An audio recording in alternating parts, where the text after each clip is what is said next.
Hey and welcome, this is Rob from StartupThoughts.com, and in this video I want to talk a little bit about how we manage our processes and organization at Inventify, what kind of thinking went behind everything, and how we, practically manage everything. So maybe to start, one of the things that we all agreed on from the very beginning was that it's very important that we set up all of our processes and that we set up the organization in the right way. Because one of the things each of us has seen many times, being as part of our consulting careers or just in practice, is that once companies start growing over a certain level, let's say that seems to be around 10 people, things get messy very easily. And if you are not prepared to manage that properly, which means if you don't have the proper process in place, and if you don't have proper organization in place, that can get ugly pretty quickly. Then you'll get a lot of frictions occurring. Roles and responsibilities will be unclear. Stuff won't get done as quickly as it should be done, or there will be conflicts between people responsible for certain tasks, and we wanted to avoid that like the plague from the very beginning, because we've been there a few times, or we've seen it a few times, and it's not a nice thing to have. So we said, when setting up Inventify, which is what we're currently doing still, let's get this right from the beginning. It's a little bit of extra work at the beginning of the journey, but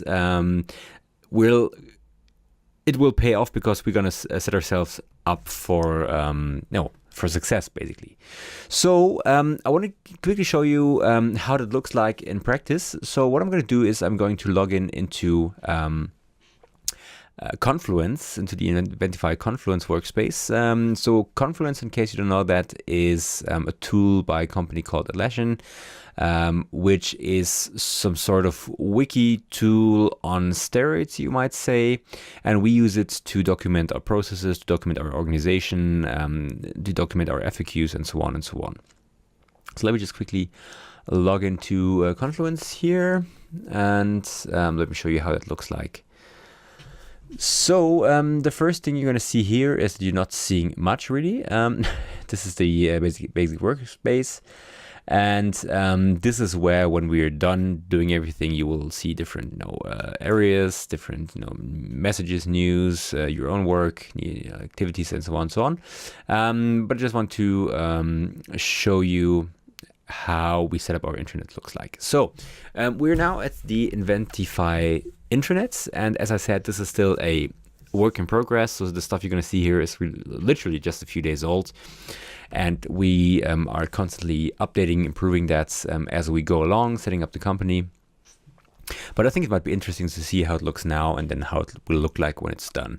And I think especially Martin did a great job in setting the whole thing up, and setting the guardrails for the process management on the organization. So let's start maybe with process management. So as you can see here, we've created some links here, and if you click on process management, what you will see is when it loads, let me just click on it again. No, yep, there you go. You will see a process map. So what you can see here is we have the management processes, but actually I want to go here, and this is what I want to show you. So this is our current process map as it stands, and I need to zoom in a little bit. So this is how we have, let me zoom in some more. Yeah, that looks better. This is how we have structured our process map at the moment. So what you can see is, and I'll go into some details a bit later. So what you can see is that we have set it up so that we have the customers on the side here. That's basically the foundation of everything. We have the management processes, business development, revenue management, product management, the whole architecture, corporate governance, marketing, people and culture. We have certain support processes here: facility management, HR, IT, marketing, operations, sales, administration, and partner management. And in here is what we have called our core processes, which is basically because we're a software company at Inventify, which is the whole DevOps here. So this is, I'll go into some more detail about DevOps in a separate video, actually, because I think it's worthwhile talking about this in a bit more detail. But what you can see here is that we've set this up, and you might wonder, hey, you guys are currently only 5 people. Isn't that a bit too much for 5 people? Yes, it is, but it's worthwhile for 2 reasons. So A, we're not going to stay 5 people very long, because we're going to hire some more programmers very soon, and the team is going to grow rather quickly. So that's going to change, and even if we would stay with 5 people, it makes sense because it helps you think about your company as a whole, and think about how you structure your company, and think about the processes. So it's a very good exercise to do it. And as they say, if you can teach something, you have understood something thoroughly. And it's kind of the same way. If you map something out, then you need to think about stuff, and then you need to understand everything, and need to put some thought behind everything. So it helps you. It's a really excellent exercise to set up a company, and I would recommend it to anyone, really. And now, what you can do now is you can either click on the titles here. So, for example, if you click on management processes, it will open another view, and then you will see who's responsible in these cases, for example, for those processes. So business development is the CEO or COO will be responsible for that. We have CTO for the software architecture, IT architecture, CMO for marketing, and so on and so on. And you can always jump back and forth, and the same for support processes, of course, and the same for the core processes. Now, the nice thing is, and that's what we're doing at this point, is we are for each of these fields, basically what we will do is we will document everything. So we will, and of course, I cannot find a good example here. Let me go back. Sorry. Let me see what we have filled out already. No, what we have. Let's say core processes, DevOps, change management. This is one that we've started to fill out. So yeah. So let me zoom in here again. So yeah, let me go through that here.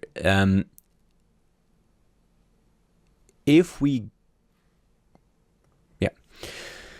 so let me go through this.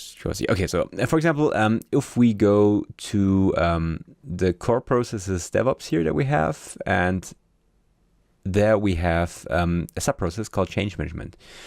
And so here's what we started to do is really typing out in detail what's the overall information, the background of this process, what's the purpose of this process, what's the scope, so what does it pertain to, what are the roles and responsibilities, and what are our principles, and then some explanation. So in the case of change management, we have change types, change management activities needs to be done, and so on and so on.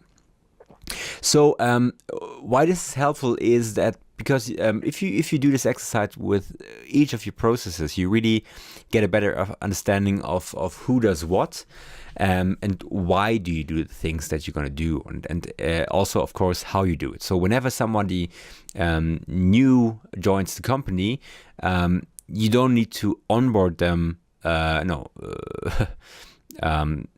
Talking about everything in detail and maybe forgetting half of it as you go along, but really basically you can point people to this map, and then people will have the opportunity to just basically read through everything, and it will be the same for everyone. So everyone will be at the same level of information. And also, if you change anything in here, people who have access to this will get informed, and that's really the great thing about this, because whenever we change, let's say, something organizational, or whenever there's a new process or there's a change in the process, people will be organized. And what this will avoid is what happens in big companies, but in small companies as well, is that just the cascade of communication often fails at some point. So someone thinks about something and then tells it to some other people, and then half of them forgets about telling their peers, and then the other half tells it in a different way. And then what happens is that an initially great idea just gets watered down to something maybe even unusable, and that's what you can avoid setting up a process like this. And the nice thing about Confluence is, and we're using a plugin here, the Glyphy Confluence plugin. Glyphy is actually this sort of a mapping tool actually, but they have this nice plugin that you can use with Confluence, so that you can basically you draw this in Glyphy, and then you can link these to all the different areas here. And what we also have is we have set up the management processes, but we also have an organizational view of the company. So who's going to be responsible for what, who's going to be responsible for operations, for marketing, for executive towards investors and so on, for the product, for technology. People can comment here. So here we've been talking back and forth, making a few jokes. And then you can also have a look at that per business unit, basically. So you see, okay, what do we have in terms of, this is, as you can see, this is work in progress. So what do we have in terms of product management, marketing development, business development, partner management, DevOps, finance, and so on. So it gives you, it really is a great tool to structure everything, and it is a very helpful knowledge base. And yeah, I'm seeing I'm already running beyond the 10-minute mark, so I won't get into more detail here. What I will do is I will create another video talking about this little thing here, this DevOps model, which is basically how we're going to build, release, deploy, operate, and so on, codes into our running environment, into our live environment. And this model is actually great because it makes things so much faster, so much more efficient. So it's really worth looking at that if you're developing software. But because not everybody does, I will make a separate video from that. So yeah, so this is work in progress. We will update you once we've made some advancements here. There's a lot of things to think about, to fill out, but once we have that, it's going to be a very, very powerful tool, which will definitely set us apart from the competition, because most people are too lazy to do that. It's just, it's a bit of a pain in the ass to do it, and thinking is a lot of pain, and arguing who's responsible is a lot of pain. So a lot of companies avoid that, and then they pay for that. And we are going to do this as one of the first things we do when setting up this company, so we are ready for the future. So yeah, I hope you like this video. If you do, then please subscribe to this website, to our online channels, YouTube, other social media, and please also tell other people about it if they are interested in following how a startup grows from scratch, which is what we're doing right now, and how Inventify will develop over time, which I think is a very, very exciting journey. So thank you very much, and I will see you in the next video. Bye bye.